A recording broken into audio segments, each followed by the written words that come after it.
కర్ణాటకలో రాజకీయం ఆసక్తికరంగా మారుతోంది. ముఖ్యమంత్రి సిద్ధరామయ్యకు హైకోర్టులో షాక్ తగిలింది. ముడా కుంభకోణంలో గవర్నర్ నిర్ణయాన్ని సమర్థించింది హైకోర్టు. అయితే ముఖ్యమంత్రిని విచారించేందుకు గవర్నర్ ఇచ్చిన ఉత్తర్వులను హైకోర్టు సమర్థించింది.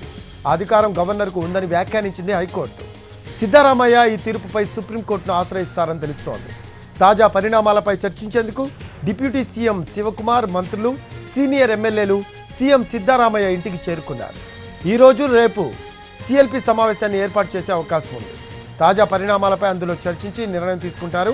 ముడా స్కామ్లో సిద్ధరామయ్యను విచారించేందుకు గవర్నర్ అనుమతించారు. దీన్ని సిద్ధరామయ్య హైకోర్టులో సవాల్ చేసిన ఉపయోగం లేకపోయింది.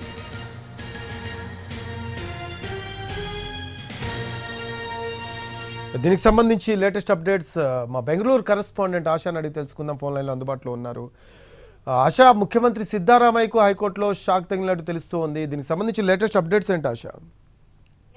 మనం చూడొచ్చు. అయితే ఈ తీర్పు 12న ముగిసిన వాదన తర్వాత ఇది ఎప్పటికప్పుడు వాయిదా పడుతున్నది. మొత్తానికి సీఎం పిటిషన్ ను కర్ణాటక హైకోర్టు కొట్టివేసినట్టుగా స్పష్టంగా తెలుస్తోంది. అయితే తన అధికారాన్ని ఉపయోగించుకొని స్వతంత్రంగా దర్యాప్తునకు అనుమతి ఇచ్చిన గవర్నర్ ఈ చర్యలో తప్పలేదంటూ కూడా జస్టిస్ ఎం నాగ్ ప్రసన్న తీర్పునివ్వడం జరిగింది. ఆయన అండర్లోనే ఆయన ధర్మాసనంలోనే ఈ యొక్క కేసు అనేది కొనసాగడం జరిగింది. అయితే సీఎం సిద్ధరామయ్య ఇంటికి ఇప్పటికే మంత్రులు, కొంతమంది ఎమ్మెల్యేలు, పార్టీకి సంబంధించినటువంటి సీనియర్ నేతలు వీరందరూ చేరుకున్నారు.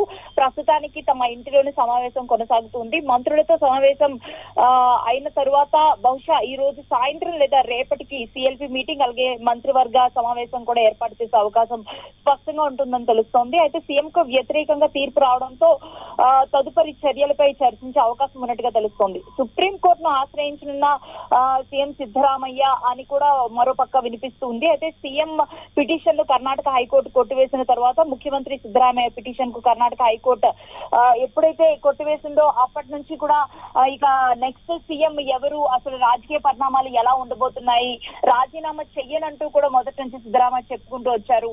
సో ఇప్పుడు ఏం జరగబోతోంది, హైకమాండ్ దీని మీద ఎలాంటి నిర్ణయం తీసుకోబోతుంది అని చర్చలు కొనసాగుతున్నాయి. మరోపక్క డికే శివకుమార్ కూడా ఇప్పటికే సిద్ధరామయ్య ఇంటికి చేరుకున్నారు. అలాగే గతంలో తను ప్రైమ్ మినిస్టర్ మోదీని కలిసినటువంటి సందర్భం కూడా ఉంది. సో ఇప్పుడు రాజకీయ పరిణామాలు ఎలా చోటు చేసుకుంటాయి, ఒకవేళ ముఖ్యమంత్రి రాజీనామా చేస్తే రెబెల్ ఎమ్మెల్యేలు ఎలాంటి వారు బయటకు వస్తారు, గతంలో జరిగినట్టుగానే ఇప్పుడు కూడా కర్ణాటక రాజకీయాల్లోని మరెన్నో ట్విస్ట్ వచ్చే అవకాశం అయితే స్పష్టంగా కనిపిస్తుంది. రాఫీ, ఎస్ ఆశ, డికే శివకుమార్ సిద్ధరామయ్యకు అండగా నిలిచినట్టు కూడా మనకి సమాచారం అందుతూ ఉంది. అంటే సమావేశానికి హాజరయ్యారు, ఆయన కొన్ని వ్యాఖ్యలు కూడా చేసినట్టు టాక్ వినిపిస్తూ ఉంది. అంటే దేశంలోని అపోజిషన్ లీడర్లపై బీజేపీ ఇది కావాలని చేస్తున్న కుట్ర అని కూడా ఆయన వ్యాఖ్యానించినట్టు సమాచారం. దీనికి సంబంధించి లేటెస్ట్ అప్డేట్స్.